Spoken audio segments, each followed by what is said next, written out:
திமுக ஓட்டை உடைக்க முடியுமா சிதைக்க முடியுமான்னு பார்த்து கொண்டு இருந்த அதிமுக எடப்பாடி தரப்பு இப்போ சந்தோஷமா இருக்கு. ஏன் புதுசா ஒரு ஆள் முளைச்சி வந்துட்டான். விஜய் உடைச்சி எடுத்ததுல திமுக இந்த தேர்தலில் 2வது இடமா 3வது இடமாங்கிறது 10,000 கோடியை வாரி இறைச்சிருக்கமே, நம்ம ஜெயிக்க முடியாதா? இந்த மெதப்போட தான் இருக்க 40 வயதுக்கு மேற்பட்ட வாக்காளர்கள் என்ன முடிவு பண்ணியிருக்கான்? திமுக ஒழிச்சா அவனும் அதிமுக அவ்வளோ பேர் ஓட்டு அதிமுகவுக்கு அவ்வளோ பேர் ஓட்டு போட்டிருக்கான். திமுக ஓட்டு முட்டச்சி நொறுக்கப்பட்டு தாவேக்காக்கு போயிடுச்சு. மெரிபா பன்னீர் சோடா, ஐ ட்ரஸ்ட் மெரிபா. பாரம்பரியமான திமுகவுக்கு போடுகிற முஸ்லீம் குடும்பத்தில் இளைஞர்கள் பூரா எதுக்கு போட்டான்? விஜய் போட்டான். விஜய் இப்போ ஷிரடி பாபா கோயிலுக்கு போயிட்டு சார்ட்டர் ஃப்ளைட்டில் விஷ்ணு ரெட்டியும் மனைவி நந்தினி ரெட்டி, இப்போ அந்த குடும்பம் தான் விஜயை கட்டுப்பாட்டில் வச்சு. விஜய் எங்கே கூட்டிகிட்டு போனது? ஷிரடி பாபா கோயிலுக்கு கூட்டிகிட்டு போனது. முடிச்சுட்டு அப்படியே நேராக டெல்லி போயிட்டாங்க. டெல்லியில் பேச்சுவார்த்தை. வணக்கம். தேர்தல் கருத்து கணிப்புகளுக்கு பிறகு எப்போவுமே ஒரு பெரிய தலைவர்கள் யாருமே பெருசாக ரியாக்ட் பண்ண மாட்டாங்க. ஆனால் எதிர்க்கட்சி தலைவராக இருக்கக்கூடிய எடப்பாடி பழனிசாமி அவர்கள் இந்த கருத்து கணிப்புகள் வர்றது எல்லாமே நீங்கள் பார்க்க வேண்டியதில்லை, அதை வச்சு நீங்கள் சோர்வடைய வேண்டியதில்லை அப்படின்னு சொல்லி ஒரு நிர்வாகிகளுக்கு ஒரு அறிக்கையாகவே கொடுத்துருக்கிறாரு. எடப்பாடி பழனிசாமியோடைய இந்த ரியாக்ட் பண்ணதும் இந்த கருத்து கணிப்புகளை பற்றி இவ்வளோ முக்கியத்துவம் கொடுக்க வேண்டியது இருக்குதா ஒரு கட்சி தலைவரா? இல்லை, இப்போது அதிமுக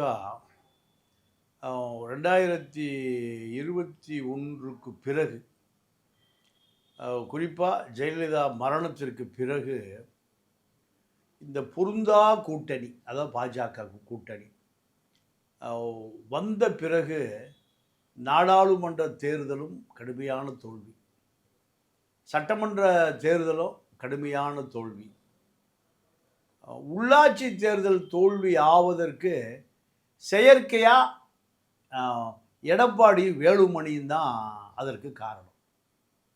நீங்கள் உள்ளாட்சி தேர்தல்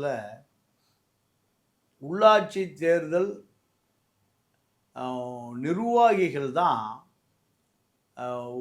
ஊராட்சி தலைவராக, பேரூராட்சி தலைவராக, நகராட்சி சேர்மன், மேயர், இதுதான் கட்சியினுடைய கட்டமைப்பு.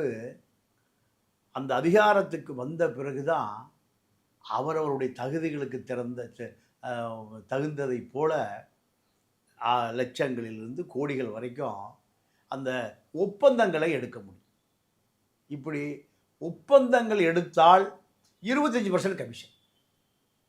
1 கோடி ரூபாய் ஒரு வேலை செஞ்சால் 25 லட்சம் ரூபா கமிஷன் வந்துடும். இது எங்கே இருந்து ஆரம்பிக்குதுன்னா, ஒரு சின்ன ஊராட்சி இருக்குல்ல, வருஷம் பூரா 1 கோடி ரூபா சொல்லாது. அந்த ஊராட்சி தலைவராக வருகிறவ அதிமுக ஒன்றிய செயலாளர் இருப்பார். அவருக்கு வருட வருமானம் எவ்வளவு? 25 லட்சம் ரூபா. இதுதான் அவர் கட்சி நடத்துவதற்கு தேவையான பணம். பேரூராட்சி 10 கோடி, 2.5 கோடி வருமானம் வரும். அதை தாண்டி சேர்மன், நகராட்சி சேர்மன், அது கோடி, பல கோடி வரும். மேயர் 1000 கோடி வரும். இந்த கட்டமைப்பு தான் திமுக அதிமுகவையே காப்பாற்றுது. எல்லாம் ஒப்பந்தக்காரனாக இருப்பான், எல்லாம் இன்னோவா கார் வச்சுருப்பான், எல்லா கழுத்தில் ஒரு 25 பவுன் செயின் போட்டிருப்பான். அவர் தான் ஊராட்சி தலைவர், பேரூராட்சி தலைவர், மாமன்ற உறுப்பினர், கவுன்சிலர், கத்திரிக்காய், மாங்காய் எல்லாம் அவர்கள் தான். அந்த ஊராட்சிக்குள்ளே ஒரு தொழிற்சாலை கட்டணும்னா எங்களுக்கு ஆட்சேபனை இல்லைன்னு அந்த ஊராட்சியோ பேரூராட்சியோ ஒரு தடையில்லா சான்றிதழ் கொடுக்கணும். அந்த தொழிற்சாலை என்ன பண்ணுவான்? தொழிற்சாலை முதலாளி அவன் தகுதிக்கு தகுந்ததை போல் 1 கோடி ரூபா இன்வெஸ்ட் பண்ணுறான், 10 லட்ச ரூபா கொடுத்துருவான். 100 கோடி இன்வெஸ்ட் பண்ணுனா 10 கோடி கொடுத்துருவான். 1000 கோடி இன்வெஸ்ட் பண்ணுனா 100 கோடி கொடுத்துருவான். இதெல்லாம் எழுதப்படாத சட்டங்கள். இதை வைத்து தான் அவன் தேர்தலுக்கு வேலை செய்வான், எம்எல்ஏ எலெக்ஷனுக்கு வேலை செய்வான், எம்பி எலெக்ஷனுக்கு வேலை செய்வான். இந்த வேலுமணி அதிகாரம் வந்த பிறகு, உள்ளாட்சித்துறை அமைச்சரான பிறகு எடப்பாடி டம்மி பீஸ், ஒரு பொம்மை முதல்வர். ஏன்னா எடப்பாடியை முதல்வராக்கினதே வேலுமணி தான். இப்போ எங்கே நடந்ததுன்னு கேட்டிங்கன்னா, சசிகலாவுக்கு 5 துறை ஜெயலலிதா உயிரோடு இருக்கிற பொழுது வசூல் பண்ணி கொடுக்குற வேலை எடப்பாடிக்கு. பிடபிள்யூ, ஹைவேஸ், உள்ளாட்சி, இபி, டாஸ்மார்க் 5 துறைகளிலும் கோடிகளாக கொட்டும் வசூல் பண்ணி கொடுக்குற வேலை எடப்பாடிக்கு. அப்போ இந்த வேலையை திறம்பட செய்த காரணத்தினால தான் முதலமைச்சர் பதவி தேடி வருது. யாருக்கிட்ட? எடப்பாடி. இதுதான் காரணம், வேறு ஒன்றுமே இல்லை. நீங்கள் பாஜக என்ன நினைக்கிறான், நம்முடைய விசுவாசி ஓபிஎஸ் சொன்னதெல்லாம் கேட்பார், குருமூர்த்திக்கு பிறந்தவன். நீங்கள் டிஎன்பிசியில் மற்ற மாநிலத்தை சேர்ந்தவனெல்லாம் இங்கே வேலை பார்க்கலான்னு இந்த குருமூர்த்தி ஒரு கூப்பிட்டு சொன்னோடனே ஓபிஎஸ் கைது போட்டார். எப்போ? ஆக்டிங் முதலமைச்சராக இருக்கிற பொழுது. மற்ற எந்த மாநிலத்திலையும் அப்படி செய்யவே முடியாது. வேல்முருகன் தான் போய் அதை உடைச்சார் வச்சுங்களேன். அப்போ நம்முடைய எடுபடி ஓபிஎஸ் தான், இபிஎஸ் நம்முடைய எடுபடி இல்லை. அப்போ இபிஎஸ்ஸை மாற்றணும் இப்படி முடிவு செய்கிற பொழுது நீங்கள் சதாசிவம் முன்னாள் உச்சநீதிமன்ற தலைமை நீதிபதி மூலம் அமித்ஷாவிடம் சரணடைந்து ஆட்சியை காப்பாற்றி கொண்டார். காப்பாற்றிய பிறகு நீங்கள் சசிகலாவுக்கு தினகரனுக்கு விசுவாசமாக இருக்கணும். முதலமைச்சர் கான்வாய் ஒரு 10 காரு போய் எங்கே நிற்கும்? தினகரன் வீட்டில் நிற்கும். காரில் உட்காந்துருப்பார் அவர் வர வரைக்கும். அவர் எங்கே முதலமைச்சர் காரில் எங்கே கூட்டிகிட்டு வரணும்? தலைமைச் செயலம் கூட்டிகிட்டு வரணும்.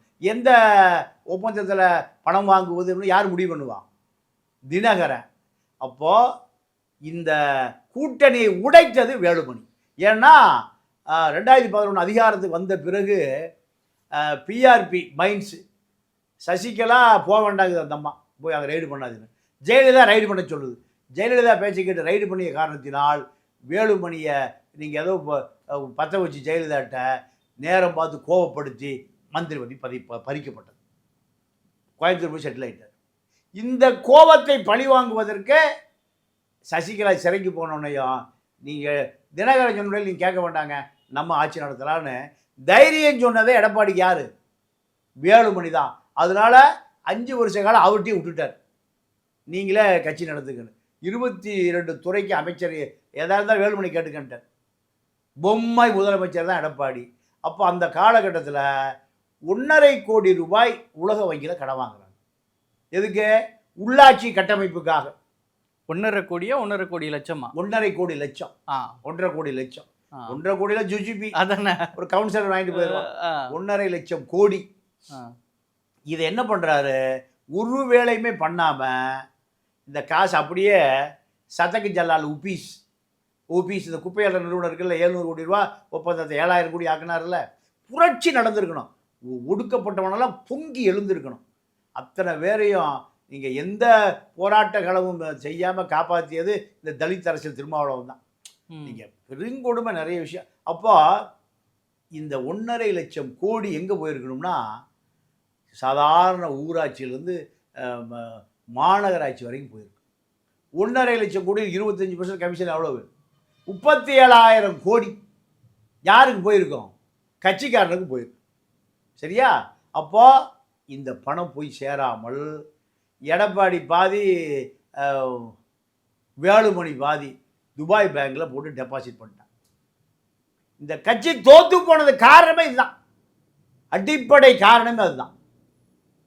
ஏன்? இவனுங்களாம் தேடி திங்கிறானுங்க, நம்ம இதுக்கு வேலை செய்யணும். அதிமுகவுடைய தொடர் தோல்விக்கு காரணமே இந்த வேலுமணி தான், வேறு யாருமே இல்லை. எங்கே கட்சி வீக்காதுன்னு தெரியுதா?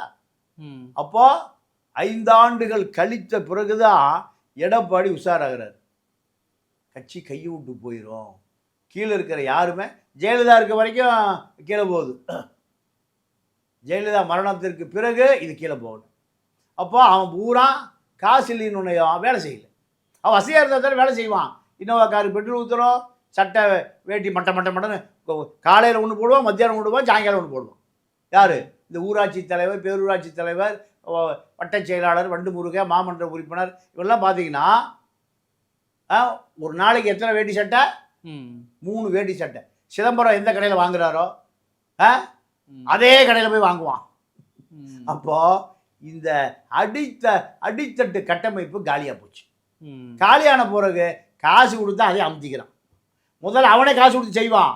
அப்பா தொகுதியில் எனக்கு 2000 ஓட்டு இருக்குன்னா ஒரு 1500 ஓட்டு வந்துடும்னா வந்துடும். ஏன்னா அவனே ஒரு எடப்பாடி மாதிரி இருப்பான், அவனே ஒரு வேலுமணி மாதிரி இருப்பான், அவனே ஒரு தங்கமணி மாதிரி இருப்பான். இப்போ இந்த பணத்தை இவர்களே திருடி கொண்டதனுடைய விளைவு என்னாச்சு? அவன் வேலையை செய்யலை, காசு கொடுத்தா அமுத்திக்கிறான். அதிமுக தொடர் தோல்விக்கு காரணம் புரியுதா? ரெண்டாவது, திமுக தொடர் வெற்றிக்கு என்ன காரணம்னா முஸ்லீம், தலித், கிறித்து வாக்கு, அடிமை வாக்குகள். அதெல்லாம் பாவம். இந்த முஸ்லீம் சமூகத்தை போல ஒரு வஞ்சிக்கப்பட்ட சமூகம் எங்கேயுமே இல்லை. இப்போ அதில் தலித் சமூகம் சேர்ந்துக்குச்சு திமுகவில். 14% ஓட்டு 60 தொகுதிகளில் வெற்றி தோல்வியை தீர்மானிக்கிற ஓட்டு ஒரு ஓட்டு கூட சிந்தாது. ஒரு ஓட்டு கூட சிதறாம அப்படியே யாருக்கு போடுவாங்க? திமுக. ஆனால் திமுக வந்து ஜவஹர்லாலுக்கு 2 சீட்டு, எஸ்டிபிஐக்கு 1 சீட்டு, காதர் மைதனுக்கு 2 சீட்டு, அவ்வளோதான். தமிழ் மன்சாரி இப்போ சேர்ந்துருக்காரு, 1 சீட், இவ்வளோதான், முடிஞ்சு போச்சு. இப்போ பிரேமலதாக்கு எவ்வளவு? 10. 14% வாக்கு போடுகிற முஸ்லீம் சமூகத்துக்கு இப்படித்தான். அப்போது அதே கதை தான் தலித்துக்கும், இந்த கிறித்தவர்களுக்கு இதே வாக்கு தான். ஆனால் 20% வாக்கை பெட்டியை திறந்தாலும் உள்ளே போட்டுருவோம். திமுகவுடைய தொடர் வெற்றிக்கு காரணம், அதிமுகவோட தொடர் தோல்விக்கு காரணம் புரியுதா? இதுதான். நீங்கள் அதிமுக ஜெயலலிதா உயிரோடு இருந்த காலத்தில் முஸ்லீம் வாக்கு 2ஆக பிரியும், கிறித்துவ வாக்கு 2ஆக பிரியும், தலித்து வாக்கு 2ஆக பிரியும். ஜெயலலிதா இறந்த பிறகு பாஜக அதிமுகவை கையில் எடுத்த பிறகு இந்த ஓட்டுக்கு அதாவது என்ன கிளீன் போல்ட் ஆகி போச்சு. கதவு நீடிச்சிருக்கு, இப்பயும் அதே தானே இருக்குது. ஆமாம், இப்போ அதே தான் இருந்திருக்கு. அது என்ன ஆச்சுன்னா அதிமுகவுக்கு வரல, திமுக வாக்கு விஜய்க்கு போயிடுச்சு. எங்கே போயிடுச்சு? இந்த வாக்கு தான். அதாவது பாரம்பரியமான திமுகவுக்கு போடுகிற முஸ்லீம் குடும்பத்தில் இளைஞர்கள் பூரா எதுக்கு போட்டான்? விஜய்க்கு போட்டிருக்கு. கிறித்துவர்கள், ஒரு பாதிரியார் எனக்கு நண்பர் சொன்னார், இந்த பைபிள் படிக்கிற பையெல்லாம் நினச்சேன், இவன் என்ன இப்படி கோயில் கோயிலாக திரிகிறான், இல்லை போட்டிருக்க மாட்டேனா. யார் சொன்னான்? ஒரு பாதிரியார். பைபிள் படிக்கிற பையன் நினச்சி போட்டு விட்டனே. இதுதான் கிறித்துவ மக்களுடைய மனநிலை. அதே போல் திருமாவுடைய வாக்கு வங்கி புலம்புறார், வீடியோ போட்டு புலம்புறார். இதுதான், இந்த 3 போயிடுச்சு. இப்போ விஜய் இப்போ ஷிரடி பாபா கோயிலுக்கு போயிட்டு சார்ட்டர் ஃப்ளைட்டில் விஷ்ணு ரெட்டியும் மனைவி நந்தினி ரெட்டி, ஒரு ஜமீன்தார் பரம்பரை, சார்ட்டர் ஃப்ளைட் வச்சுருக்காங்க. பிஎம்டபிள்யூ காரை 2 எங்கே போனால் 2 காரில் போகணும். ஏன் தெரியுமா? ஒரு கார் ரிப்பேராக போனால் இன்னொரு கார், வாடகை காரெலாம் போக மாட்டாங்க. அப்படி ஸ்டேட்டஸ் மெயின்டைன் பண்ணுறது. மோடிக்கு 2 கார் போகுமான்னு தெரியாது, ஆனால் இவங்களுக்கு 2 கார் போகணும். அவர்கள் சங்கீதாவும் நந்தினியும் ரொம்ப நெருங்கமான நண்பர்கள். 1 லட்சம் கோடி ரூபா வச்சுருக்காங்க. பாசியம் மாதிரி 2 பாசியம் நிறுவனம். பாசியத்தை போல் இப்போ அந்த குடும்பம் தான் விஜயை கட்டுப்பாட்டில் வச்சுருக்கு. விஜய் எங்கே கூட்டிகிட்டு போனது? ஷிரடி பாபா கோயிலுக்கு கூட்டிகிட்டு போனது. முடிச்சுட்டு அப்படியே நேராக டெல்லி போயிட்டாங்க. டெல்லியில் பேச்சுவார்த்தை. விஜயை நம்ம பிஎல் சந்தோஷ் வந்து பார்த்துருக்காரு, அருணாஸ் கோஸ்வாமி வந்து பார்த்துருக்காரு. எங்கே? டெல்லியில். இதெல்லாம் நீங்கள் தொடர்ந்து எங்கள் கட்டுப்பாட்டில் இருங்க. நீங்கள் அப்படியே ஒருவேளை உங்களுக்கு சட்டமன்ற உறுப்பினர்கள் வந்தாங்கன்னா அதிமுக ஆட்சி அமைப்பதற்கு தேவைன்னா நீங்கள் அதிமுக சப்போர்ட் பண்ணுங்க. டெல்லியில் வைத்து பேசப்பட்ட செய்தி. அப்போது இவர் யாருக்கான ஆளாக இருக்கார்? இதுதான். அப்போ அதிமுக என்ன நினைக்குதுன்னா, நாம எப்படியும் 118 வந்துடும். ஒருவேளை 118 வரலைன்னா, இப்போ கூட்டணி கட்சி பூரா எடப்பாடி பேசிட்டார், அன்புமணிகிட்ட பேசியாச்சு. அன்புமணி மனைவி சௌமியா, நாங்கள் உங்களுக்கு எத்தனை சீட் வந்தாலும் உங்களுக்கு நாங்கள் ஆதரவு கொடுக்குறோம், எங்களுக்கு ஒரு கேபினட்டு கொடுத்துருங்க, ஒரு மந்திரி கொடுத்துருங்க. சௌமியாவுடைய டிமாண்டு. சௌமியா மந்திரி. ம். இப்படி ஒரு கோரிக்கை வச்சுருக்காங்க. இந்த கோரிக்கைக்கு நடுவில் விஜய் ஒரு 10ஓ 15ஓ 25 சீட்டு வரும்னு நம்புகிறார். ஆமாம். அப்போ இந்த 25 சீட்டு யாருக்கு ஆதரவாக வருது? அதிமுகவுக்கு ஆதரவாக பாஜகவே கொண்டு வந்து. பாஜக என்ன நினைக்குதுன்னா, நீங்கள் கூட்டணி சேர வேண்டாம், தனிச்சே நில்லுங்க, வெளியிலேருந்து ஆதரவு கொடுங்க. பாஜக 2.5 ஆண்டு காலம் முதலமைச்சர், எடப்பாடி 2.5 ஆண்டு காலம் முதலமைச்சர். பாஜகவில் யார் முதலமைச்சர் வேட்பாளர்னா நிர்மலா சீதாராமன். நிற்கவே இல்லையா அவங்க? நிற்பாங்க. இதெல்லாம் பெரிய விஷயமா? இடைத்தேர்தல் வந்தா அவ்வளோதான். இடைத்தேர்தலில் கொஞ்சம் ரிசல்ட் பண்ணால் வருது. பாண்டிச்சேரியில் நாராயணசாமி முதலமைச்சராக இருந்தார். எப்போ முதலமைச்சராக எம்எல்ஏ ஆனார்? முதலமைச்சர் ஆகி அப்புறம் தான் எம்எல்ஏ ஆனார். இதெல்லாம் பெரிய நரசிம்மராவே எலெக்ஷன் நிற்கல, பிரதமர் ஆனார் 5 வருஷம். ஓங்கோலில் 6.5 லட்சம் ஓட்டு தான் அங்கே மொத்தமே பதிவானது இருக்கிறது. 7.5 லட்சம் பேர் அங்கே ஓட்டு போட்டுருந்தான். எங்கே? நந்தியால் தொகுதியில். மொத்த வாக்காளர் எண்ணிக்கை எவ்வளவு? 6.5 லட்சம். எவ்வளோ ஓட்டு விழுந்தது? 7.5 லட்சம். இதுதான் இந்த இந்தியாவில் இதெல்லாம் கூத்தெல்லாம் நடக்கும். நிர்மலா சீதாராமனை தமிழ்நாட்டினுடைய முதலமைச்சர் அதாவது முதலமைச்சர் பொறுப்புக்கு நிர்மலா சீதாராமன் தேர்வு செய்வதற்காக பாஜக தரப்பு ஒரு சிந்தனையில் இருக்கு. ஓ, விஜய் அப்படி, ஏன்னா விஜய் வந்து நம்ம தான் பேசியிருந்தோம், விஜய் வந்து யார் திமுக அதிமுக 2 பேருக்குமே ஆதரவு தர மாட்டார் அப்படிங்கிற சொன்னாரு. அப்படித்தான் நிலைமை. ஆனால் இந்த விஷ்ணு ரெட்டி, நந்தினி ரெட்டி 2 பேரும் குடும்ப நண்பர்கள். சங்கீதா இருக்கும் போதே அவர்களை மீறி அதாவது பரம்பரை பண்ணையார் குடும்பம். எங்க? ஆந்திராவில். விஜய் அரசியலுக்கு வர்றதுக்கு முந்தைய, நடிக்க வர்றதுக்கு முந்தைய அவங்க அந்த காலத்திலே வசதி படைத்த குடும்பம். எல்லா ரியல் எஸ்டேட் தமிழ்நாடு முட்டாப்பள்ளி தலையில் மிளகா அரைக்கிறதான் பாசிய கன்ஸ்ட்ரக்ஷன் மாதிரி. நீங்கள் ஈஸியாக பூரா இப்போ 1 லட்சம் ஏக்கரை மடக்கி வச்சுருக்கான். இங்கே கோயம்பேட்டில் இருக்கிற தலித்து குடிசைகள் பூரா கொளுத்தப்பட்டு அது பூரா பாசிய கன்ஸ்ட்ரக்ஷன் ஆயிடுச்சு. தலித்து ஒரு நவீன காலனி யுகம். எங்கே? கண்ணகி நகர், பெரும்பாக்கம் கண்ணகில தலித்து கொத்து கொத்தா அப்படி கூட சிட்டியில் இருக்கிற பூரா கொளுத்தி விட்டு அப்படியே கொண்டு விட்டுட்டான். அண்ணா திருமாவளவன் வாயை பிளாஸ்டிக் போட்டு ஒட்டிக்கிட்டார். பெரும் குற்றவாளிகள். சமூகத்தில் மன்னிக்க சரியான கட்சி ஒருத்தர் இருந்து அடித்து நொறுக்குனான்னா எல்லாம் ஓடி போயிடுவான். எவ்வளோ பெரிய குற்றவாளிகள் பாரு. இந்த விருகை ரவி இதான் வேலையே. பாசிவ் கன்ஸ்ட்ரக்ஷனுக்கு பல கோடி வாங்கிறது. சுற்றி சேரி ஊரா கொளுத்தப்பட்டு உயர மட்ட, அதாவது மேட்டுக்குடி குடியிருப்பாக மாறுவதற்கு அண்ணன் திரும்ப பிளாஸ்டிக் போட்டு ஒட்டி வச்சிருக்கிறார். போயஸ் கார்டன் அப்படி தானே விரட்டி அடிச்சாங்க. எங்க? போயஸ் கார்டனும் எல்லா பக்கமே. நீங்கள் நவீன தலித்து காலனியாக இது கண்ணகினர் பெரும்பாக்கம் மாறுவதற்கு நீங்கள் திராவிட இயக்கம் தான் காரணம். திராவிட இயக்கத்தை தூக்கி பிடித்தா திரும்ப தான் காரணம். மன்னிக்க முடியாத வரலாற்று குற்றம். நம்மளாம் பேசுறது இல்லை.